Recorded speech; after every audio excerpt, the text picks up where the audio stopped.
Good afternoon. My name is Matt Stavish, Republic Capital Access, and welcome to another Industry IQ. I'm joined by my colleague, Isaac Ellsworth. Today, we have the pleasure of Steve Day, Corporate Banking at PNC Bank. Steve, tell us why we need to get smart on your Industry IQ. Hey, Matt and Isaac. First of all, thanks for having me. I really appreciate you guys reaching out to us into PNC. I've been working with PNC in our government contracting and corporate banking group for going on 14 years. And, we're just excited to continue to offer support to the market and really looking forward to a great 2022. So Steve, as a banker, I know you see an abundance of deals in the private and public sector, but what is the most satisfying part of working within those GovCon markets? Within the GovCon sector, honestly, I think what we've seen too over the course of the last, March of 2020, I guess we're going on 2 years here, is the fact that government contractors were built for this. They were built to be resilient in this environment. They have been dealing with uncertainty over the course of the last, forever, really. And from a budgetary perspective, they know how to keep people motivated and they know how to find ways to grow, even in the most uncertain of environments. So I think what I enjoy most about working with government contractors is the fact that resiliency is in their blood. And regardless of what's going on in the environment, they know that the mission needs to be accomplished and they're there to provide support to the U.S. government. Steve, you work a lot in the with M&A transactions. Using your magic 8 ball, what do you make of leverage ratios of 4 to 5 being commonplace? Because years ago, that was not a standard thing that we would see.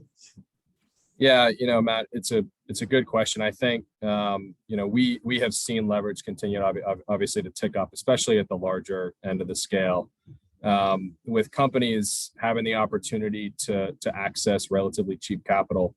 They're really taking advantage of growth opportunities where they can, whether that be with companies that they've known for years, or new opportunities. Obviously the investment banks have been very active. 2021 was an insanely active year, on the top of 2020, which we saw a gangbuster second half.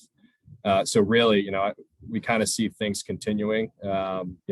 Borrowers are continuing to push the boundaries, and that has crept really into that leverage zone. So, with default rates being low, with banks still being really hungry for capital, it's still a good time for borrowers to be looking for aggressive structures.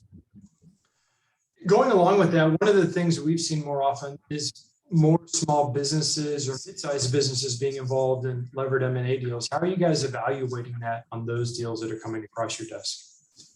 Yeah, we're really seeing it on a deal by deal basis. Obviously with private equity being really relevant within the space, and continuing to push boundaries, they're finding ways for transactions to get done, whether that be within the traditional bank market or within the direct lending market. We're continuing to see those guys be aggressive as far as structures are concerned.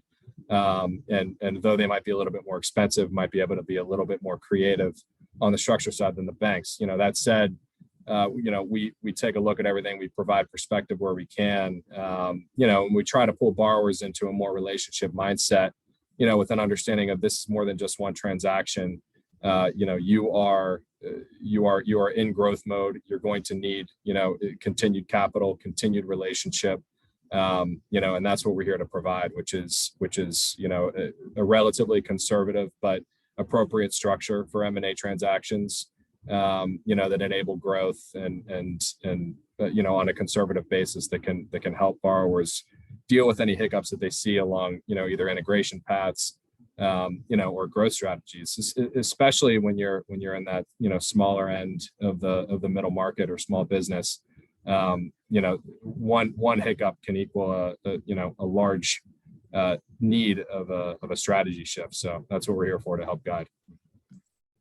And that wraps it up for this RCA Industry IQ. We're joined by Steve Day, corporate banking sector at PNC Bank. Steve has a lot of M&A experience for those GovCons looking for M&A transaction loans. Steve would be a great person to reach out to. I am Matt Stavish, joined by my colleague Isaac Ellsworth, and that's it for another RCA Industry IQ. Great. Thanks, Matt.